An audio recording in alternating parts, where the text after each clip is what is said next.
All right, today I'm going to teach you how to open up the hip flexor. Okay, the hip flexor is key for a lot of different areas. It's intimately related with the low back. So the hip flexor actually, you've got one that goes all the way down to the knee. It crosses the hip and actually attaches onto your low back. And so if we have some tight hip flexors from sitting all day, what ends up happening is we end up, kind of arches our low back a little bit. Some of us may sit in this or stand in this kind of sway back position. I especially see it in overhead lifts for our overhead athletes.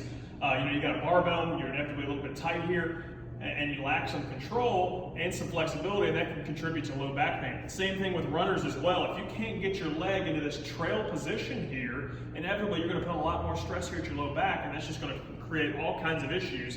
And instead what you're going to do is you're going to try to stretch out your low back and do all these other things, when in fact it's coming from the hip, okay? So the key is I love to do loaded mobility, because I think that's a much more effective use of our time rather than just passive stretching, although there's a time and place for both. So what we're going to do is we're going to use a split squat, which is historically a leg strengthening exercise.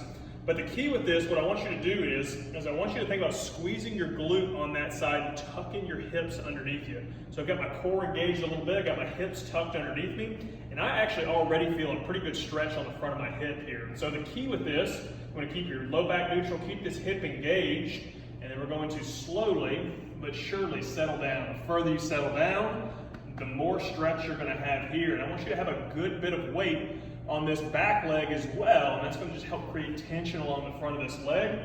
You can hang out there as long as you can tolerate. I would say about 10 for 10 seconds would be the kind of sweet spot there for you.